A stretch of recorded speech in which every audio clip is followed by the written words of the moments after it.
Je suis un peu frustré par ce match. Frustré parce qu'on aurait pu faire mieux. On aurait dû faire mieux.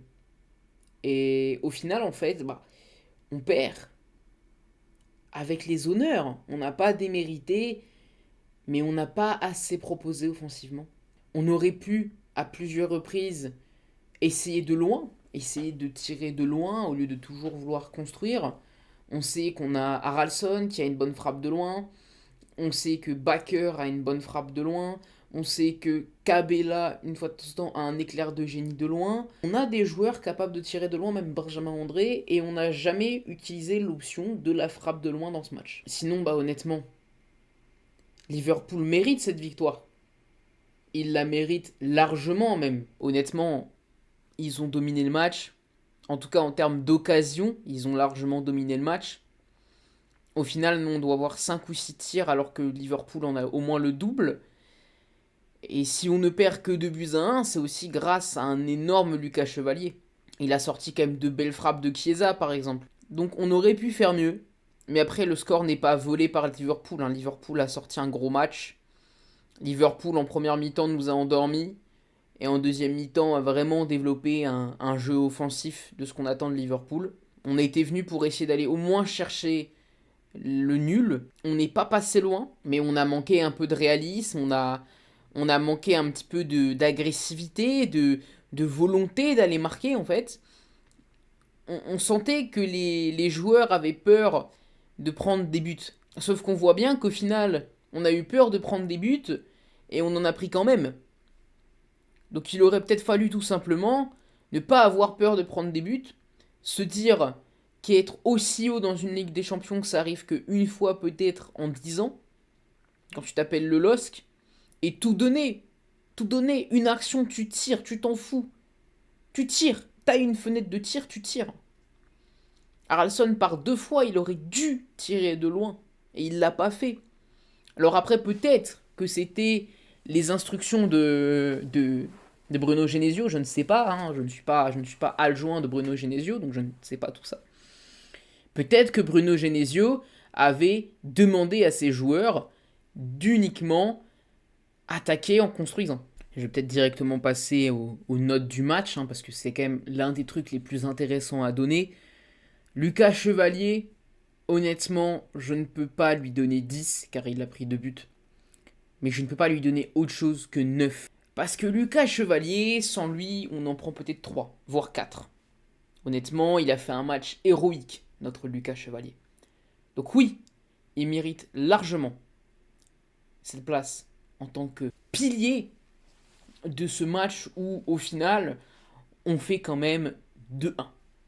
C'est quand même un score plutôt honorable. Mandy, je lui aurais au moins donné 6, mais avec son carton rouge, je suis obligé de lui donner 4.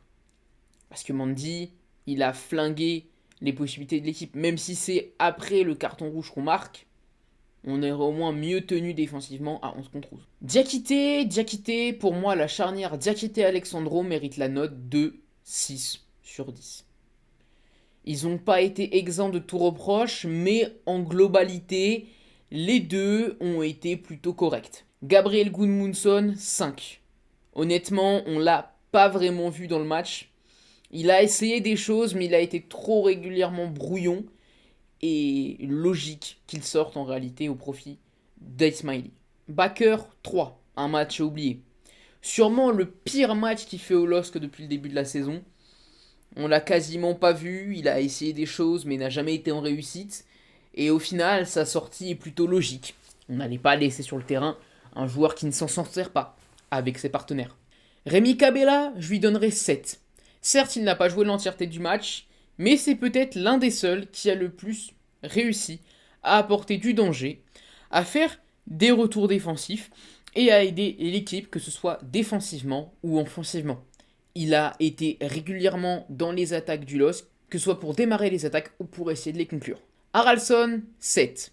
Haralson, il a fait un bon match. Il a eu des occasions de tirer, il ne les a pas forcément prises. En fin de match, il fait une frappe qui est déviée, et heureusement, parce qu'avec les ralentis, elle partait vraiment en direction de la lucarne. Donc Haralson a aussi fait un gros match, un match propre, un match solide et un match où on ne peut pas lui reprocher grand-chose. La doublette Mouko-André, je lui donnerai la note de 6,5. Il n'a pas fait un match exceptionnel, mais dans l'ensemble, il n'a pas fait d'erreur manifeste, même si malheureusement son carton jaune en fin de match fait qu'il sera absent pour le dernier match des poules de la Ligue des Champions. Mouko, je suis obligé de baisser sa note, eh bien parce que effectivement c'est lui qui dévie la balle et qui empêche Lucas Chevalier de pouvoir faire quoi que ce soit sur la frappe d'Harvey Elliott. Je lui donne donc 5 sur 10, alors que de base je comptais lui donner plutôt 6. Sa performance était plutôt bonne dans l'ensemble, mais malheureusement, ce but vient contraster complètement toute sa performance. Malheureusement. Joe David, c'est difficile de lui donner plus de 7, donc je vais lui donner 7, tout simplement parce qu'il a marqué, mais à côté de ça, dans le jeu, il n'a pas été très utile, et en plus, surtout, il perd un ballon qui amène à un but. C'est pour ça que je lui donne 7, et sa note remonte beaucoup d'ailleurs, grâce au but qu'il marque à la 63e minute de jeu. Thomas Meunier, je lui donnerai la note de 5,5 sur 10. Il a fait en une entrée où il n'a pas fait grand-chose de négatif, mais pas non plus grand-chose de positif. C'est une entrée tout simplement quasiment invisible pour Thomas Meunier, même s'il a eu quelques phases où il a eu des éclairs, où il a réussi à faire des choses intéressantes. Au final, l'entrée de Thomas Meunier n'est pas à montrer dans les plus grandes écoles de football, tant elle était banale. Pour Bouhaddi, c'est à peu près la même chose. Bouhaddi, on l'a pas vu beaucoup après son entrée. Il n'a pas influé un élan nouveau pour le LOSC, mais je vais quand même lui donner une note un peu supérieure à Thomas Meunier, parce que dans l'ensemble, il n'a pas perdu beaucoup de ballons, il en a récupéré, et il a même réussi à se projeter par moment pour aller tenter de marquer. Je lui donne du coup la note de 6 sur 10. Osame Sahraoui. Osame Sahraoui, c'est difficile de le noter, dans le sens où offensivement, il a été plutôt correct, il a tenté des choses, mais défensivement, il ne servait strictement à rien. De toute façon, on sait que c'est vraiment pas sa plus grande qualité, la défense, et ça s'est encore une fois remarqué. Osame Sahraoui n'a pas pesé défensivement, même si ce n'est pas son rôle premier, je ne peux pas lui donner autre chose que 5 sur 10. Et enfin, Ismaili, pareil que pour Thomas Meunier, 5,5 sur 10. Pas vraiment d'erreur, pas vraiment de choses positives, c'est une entrée aussi banale que pour Thomas Meunier. Là, au final, on a tenté des choses, pas assez à mon goût en tout cas, et j'espère que face à Feyenoord, on proposera de bien meilleures choses.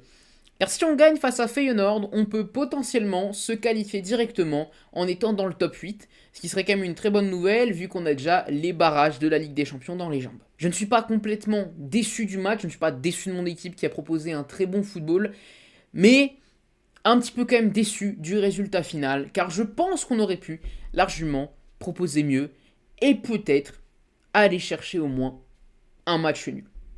Le seul avantage de ne pas avoir gagné, c'est que je n'aurais pas besoin de me teindre les cheveux en violet. En tout cas, pas pour le moment. C'est peut-être le seul avantage.